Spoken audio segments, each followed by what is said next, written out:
give me a like and subscribe if you've ever started one of those little jobs that turned out to be a much bigger job. That's what this is. So we started off by trying to do the wheel bearing on this side, like we did in the other video for the other side. Nice and easy. Well, it wasn't actually. It was a bit of a nightmare, but managed to get it off. As you can see, a lot more is off than you expected. And that's because I was going to do the driveshaft boot. One driveshaft boot on the inside edge was completely knackered, so I've had to take driveshaft out. And these things are notoriously difficult to do. I will try it, so I'll keep it as a spare. But what I've done instead, I bought a new one, so we can just push it in. It was a bit more of a bugger to get out than you expect though. So I've had to swing, I don't know what you even call it, the big arm thing out of the way. Obviously undone top and bottom ball joints, got them all out of the way. And then to get the driveshaft out of the actual hole in there, which is an absolute ball ache because it wouldn't pull out of this gap here, I've had to undo the bolt on the bottom of the wishbone on the side and then drop it down by putting weight on it. Just about managed to feed it through. I'm going to do the same thing in reverse.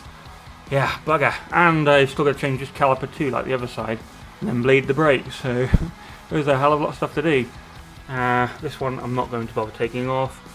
And with the other side, either this bush here or this ball joint here squeaks like a mofo, but we're going to wait for its MOT to figure out where that problem is and then we'll worry about it. Other things I've noticed is these also need doing. Those bushes are a bit buggered, so again I'm going to wait for it to fail and its MOT on that, so at least I know exactly what's what and then buy the tool and press it out. If I buy the tool to press that out, I might as well, rather than buy the whole components, because you can buy these for about 50 quid each, and then same for the bottom wishbone, wherever he is. I mean here, what am I talking about? Rather than buy them each for 50 quid each, I might as well just buy the ball joints themselves and just change them. So pull the split pins off, or whatever they are, not split pins. Pull the circlips, that's the word, isn't it? Pull them off and then, you know, bash it out or press it out and then press a new one in. The bushes, I'm not sure, depending on the tool, you can probably do the same thing with them. So yeah, that's today's fun job, trying to get a new drive shaft in and then put everything back into the correct position. You can even hear me over my copy strike music. Always remember to grease that circlip, just a small amount, and then push it in. It locks in place properly.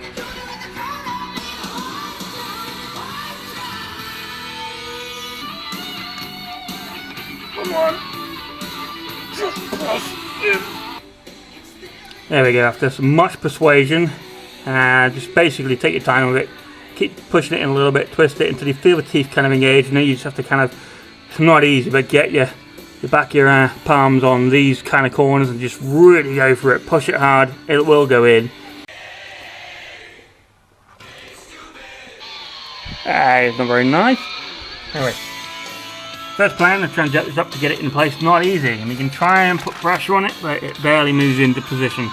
So what I'm going to do instead is get this whole swing arm or whatever the hell it is back into rough position, and that way it should hopefully make it a little easier. Woo! Alright, that's good.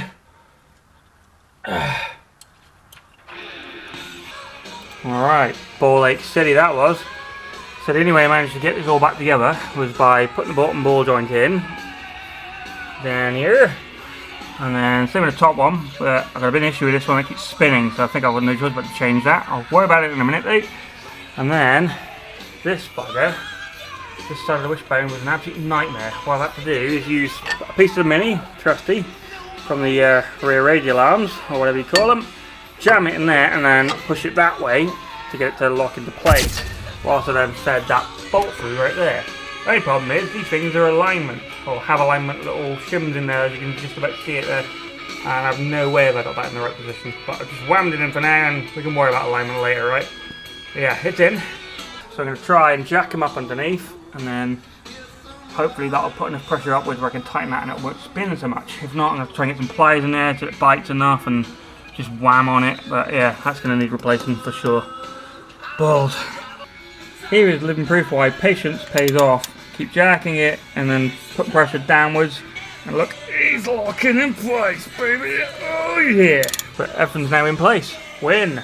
So next is going to be slap the other fucker back on and plug the ABS sensor in. When I say other fucker, I mean the hub bearing, and then we're going to do the caliper.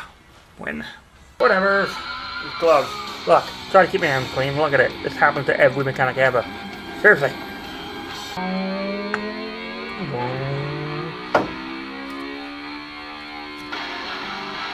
Turn that way, sir. Come on, don't be. Alright, all back together. There we go. I'm not quite sure if I got this on the right way around. This is a bit odd, probably because it's a universal hub. But I've had to put it on this way around. They all fit into some recesses. But on the other side, there's a hole where these things just bolt into, like there. This doesn't seem to have it on this side, even though I've cleaned up all the sort of rusty area and I cannot see it. So I don't know how that's not going to get ripped off. That means the front's done. So the next video is going to be a rear axle seal. Absolute bloody nightmare, but I've got to do it. It's leaking, so got to do it. Remember to like and subscribe, all that kind of crap. And then we'll be getting back to mini stuff. Poor old thing has got dents I didn't even know where they'd come from, but it's been absolutely battered. So yeah, we'll get some work done on that thing then. Oh, I got a Saab exhaust to do, so yeah. Ever busy.